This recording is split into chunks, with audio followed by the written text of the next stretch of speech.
সদ্য ভারত ও চীনের প্রকৃত নিয়ন্ত্রণ রেখা বা লাইন অফ অ্যাকচুয়াল কন্ট্রোলের দুটি বিতর্কিত জায়গায় রুট মার্চ শুরু করেছে দুই দেশের সেনা। পূর্ব লাদাখে ভারত এবং চীন সীমান্ত এলাকা থেকে সেনা সরানোর পাশাপাশি অস্থায়ী নির্মাণ সরানোর কাজও শুরু হয়েছে। এরই মধ্যে ভারতীয় সেনার হাতে এক উচ্চ ক্ষমতা সম্পন্ন ড্রোন এলো, যা অরুণাচল প্রদেশ এবং সিকিমের প্রকৃত নিয়ন্ত্রণ রেখা বরাবর নিরাপত্তা সুনিশ্চিত করতে কাজে লাগবে বলেই মনে করা হচ্ছে। ভারতীয় সেনার অস্ত্রভান্ডারে যে নতুন ড্রোনটি অন্তর্ভুক্ত হয়েছে তার নাম সাবল-20 লজিস্টিক ড্রোন। জানা গেছে ইন্ডিয়ান ইনস্টিটিউট অফ টেকনোলজির কানপুরে এই নতুন ড্রোনটি তৈরি হয়েছে। দুর্গম এলাকায় নজরদারি এবং লজিস্টিক সহায়তায় এই ড্রোনটি বিশেষ কার্যকর হবে বলে মনে করা হচ্ছে।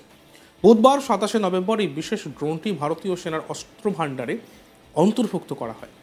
এই ড্রোনটি প্রায় 20 কেজি মতো সামগ্রী বহন করতে পারে, যা ড্রোনের ওজনের প্রায় 50% বলে মনে করা হচ্ছে।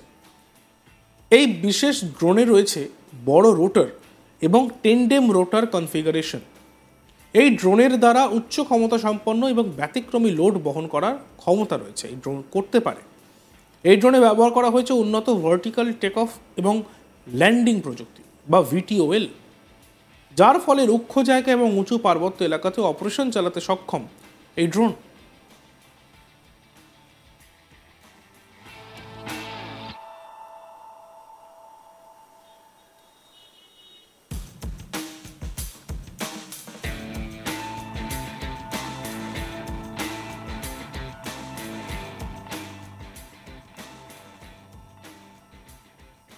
সদ্য ভারত এবং চীনের প্রকৃত নিয়ন্ত্রণ রেখা বা লাইন অফ অ্যাকচুয়াল কন্ট্রোলের দুটি বিতর্কিত জায়গায় রুট মার্চ শুরু করেছে দুই দেশের সেনা।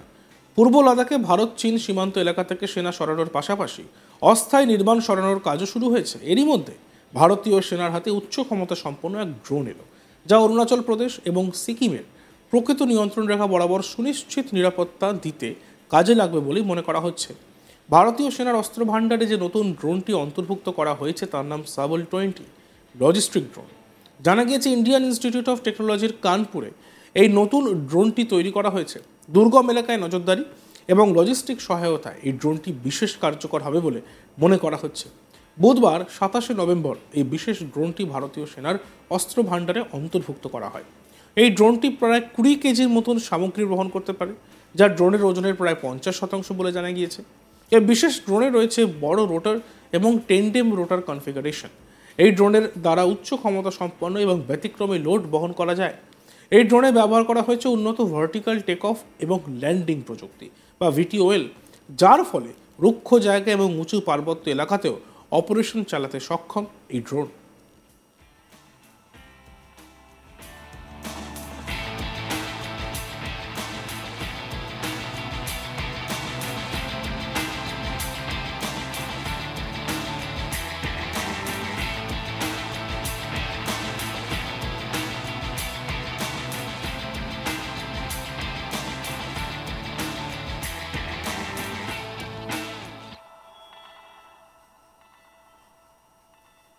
প্রসঙ্গত, পূর্ব লাদাখে প্রকৃত নিয়ন্ত্রণ রেখা বা LAC থেকে সেনা প্রত্যাহার শুরু করেছে ভারত এবং চীন দুই দেশে। এমনকি বিতর্কিত ডেপসাং এবং ডেমচকেও শুরু হয়েছে দু দেশের সেনা মহড়া। এই পরিস্থিতিতে অরুণাচল প্রদেশের প্রকৃত নিয়ন্ত্রণ রেখায় যৌথ সেনা মহড়া চালালো ভারতের 3 সশস্ত্র বাহিনী। এই যৌথ মহড়ার পোশাকি নাম অপারেশন পূর্বী প্রহার। অরুণাচলের প্রকৃত নিয়ন্ত্রণ রেখা বরাবর লাল ফৌজের আগ্রাসন রুখতে প্রস্তুতি হিসেবেই এই মহড়া বলে ভারতীয় সেনা সূত্রে খবর। গত 10 নভেম্বর থেকে 18 নভেম্বর পর্যন্ত চলে ভারতীয় সেনার এই যৌথ মহড়া। কিন্তু হঠাৎ করে এই যৌথ মহড়ার প্রয়োজন কেন পড়ল? তাও আবার আর্মি, নেভি, এয়ারফোর্স একসঙ্গে মহড়ায় কেন?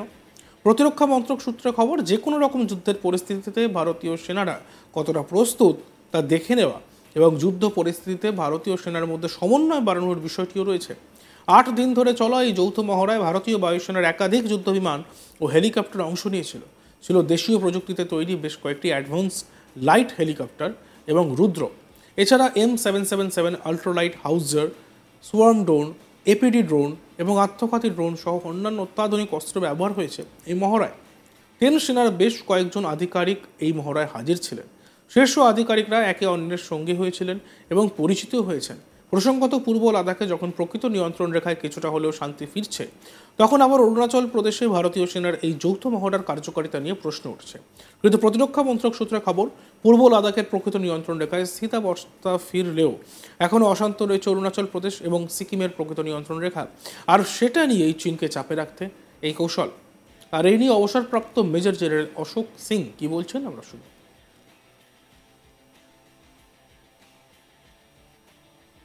भारत और चीन के बीच में जो मौजूदा समझौता हुआ है उसने शांति बहाली की तरफ एक नया इशारा किया है, लेकिन चीन की विस्तारवादी नीति को देखते हुए यह कहा नहीं जा सकता कि कब चीन आक्रामक रवैया अपनाएगा और देश के किस हिस्से में यह शुरुआत करेगा।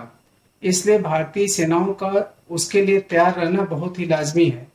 इसी प्रक्रिया में तीनों सेनाओं ने मिलकर के एक्सरसाइज पूर्वी प्रहार के नाम पर अरुणाचल प्रदेश में एक्सरसाइज चला रखी हुई है। इस एक्सरसाइज के दौरान में हमारी सामरिक तैयारी की पूरी समीक्षा की जाएगी। साथ ही साथ तीनों सदस्यों के बीच में म्यूचुअल कोऑर्डिनेशन की भी रूपरेखा तय की जाएगी। इसमें सबसे आधुनिक हथियारों और सारी प्रक्रियाओं का होना शामिल है। उम्मीद की जाती है कि हमारे इन प्रयासों से सभी सेनाओं में भरोसा बढ़ेगा और आने वाले समय में उनकी तैयारियों में भी इजाफा होगा, ताकि किसी भी परिस्थिति के लिए वो तैयार रहें।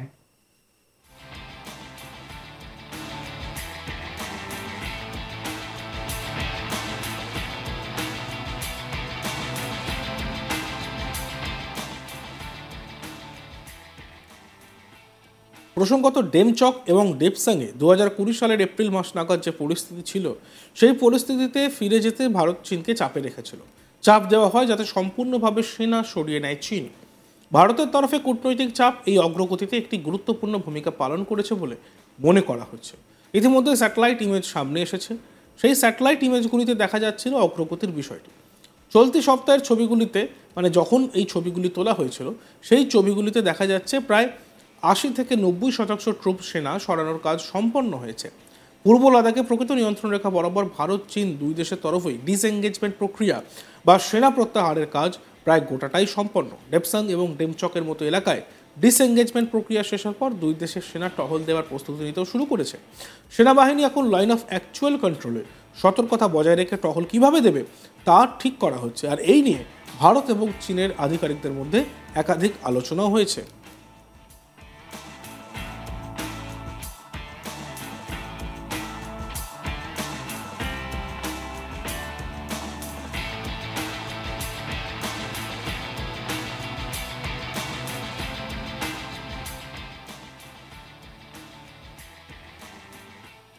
দেখতে থাকুন আজ তক বাংলা। সাবস্ক্রাইব করতে ভুলবেন না।